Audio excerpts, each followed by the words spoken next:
Hello বন্ধুরা, এখন আমরা পৌঁছে গেছি উড়িষ্যার নন্দনকানন জুতে।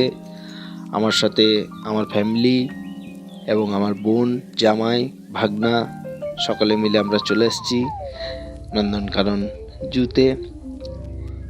এবার টিকিট কেটে এন্ট্রি করলাম ভেতরে। আর সাথে সাথে ব্যাটারি গাড়িও আছে, যেটাতে আমরা পুরো জুটা ভ্রমণ করব। তাই আমরা ব্যাটারি গাড়িতে দেখুন চেপে গেলাম।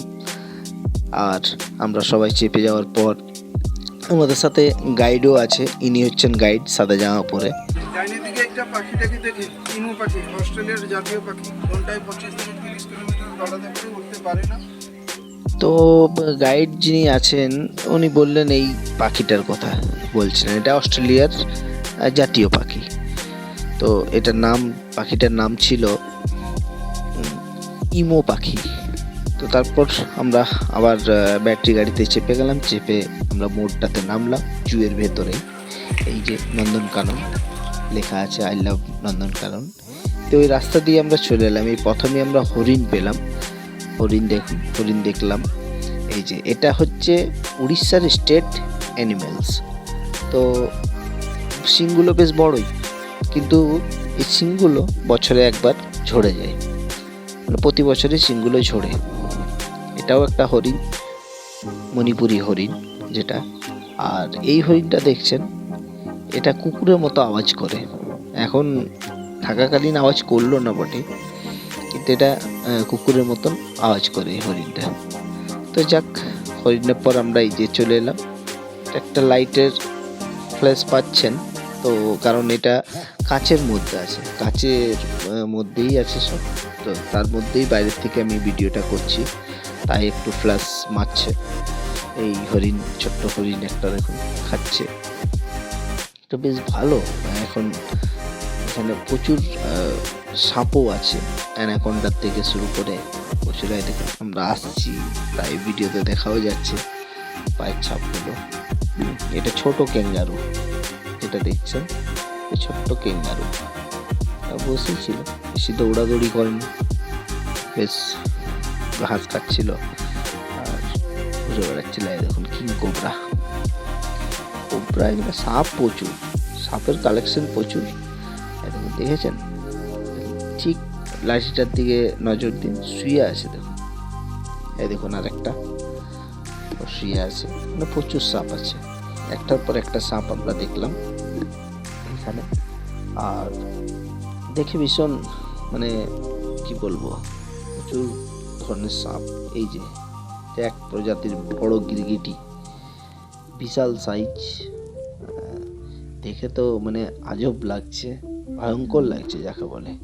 মানে কাঁচের ভিতরে আছে, তাও দেখে ভয়ঙ্কর লাগছে। দেখুন জাস্ট শুয়ে আছে, মানে দৃশ্য বিশাল। তো এটা হলো কচ্ছপ। এই কচ্ছপটা 100 বছর বাঁচে, বিশাল বড়। এই যে এবার চলে এসেছি কুমিরের দিকে। কুমিরগুলো তো দেখে মনে হচ্ছে পাথরের, না হয় সিমেন্টের, এমন এমন কালার কুমিরের। নড়া চড়া কিচ্ছু নেই। তো অনেকক্ষণ দাঁড়িয়ে থাকলাম। দেখুন একটু ঘাটটা গিয়ে আবার স্টিল নিয়েই দাঁড়িয়ে আছে, নিয়ে বসে আছে। তো দাঁড়িয়ে অনেকক্ষণ পরে যে ফাইনালি পেয়েছি একজনকে, হাঁ করেছে। তো একবার বন্ধ করলো জাস্ট মুখটা, তারপর এই যে খোলা তো রেখে দিল, খুলেই রয়ে গেল। মানে কুমিরটাকে দেখলে, হঠাৎ করে দেখলে মনে হবে সিমেন্টের। সাপ তো বললামই, প্রচুর সাপের কালেকশন। এই দেখুন বিশাল, মানে কিং কোবরা, সব কিং কোবরা জাতের সাপ। এটাও একটা কিং কোবরা, সব শুয়ে আছে।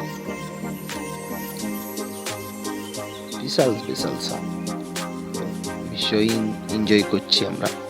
এবার চলে এসছি আমরা দীর্ঘক্ষণ যার অপেক্ষায় ছিলাম, বাঘের অপেক্ষায়। খুবই সামনের থেকে বাঘ দেখলাম, এবং মানে প্রথম ফিলিংস ভীষণ ভয় করছিল, জালি থাকা সত্ত্বেও বিভৎস লাগছিল। তাই দেখুন এই বাঘটার নামকরণও আছে। এই বাঘটার নাম হচ্ছে সম্রাট। পায়চালি করে সারাদিনে 60 থেকে 70 কিলোমিটার। বিশাল মানে গর্জন করেনি, জাস্ট পাঁচালি করছিল। আর 15 বছর বয়সের।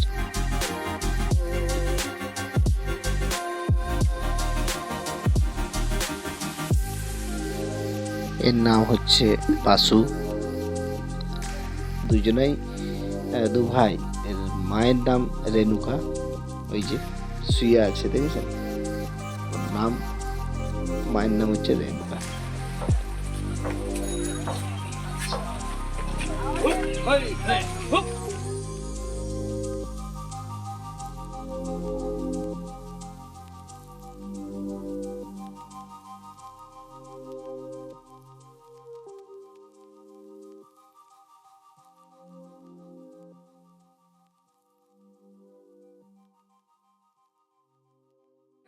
পঁয়তাল্লিশ মিনিট পরে এবার ডাইনের দিকে।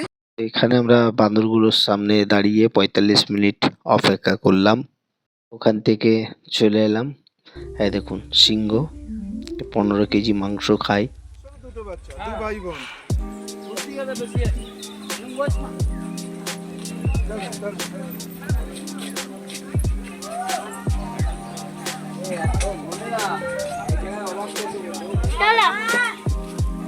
ফাইনালি জু দেখা কমপ্লিট হয়ে গেল। এবার এখান থেকে হোটেলে আমরা উদ্দেশ্যে রওনা দেব। আপনাদের কেমন লাগলো অতি অবশ্যই কমেন্টে জানাবেন এবং চ্যানেলটা সাবস্ক্রাইব করবেন। টাটা।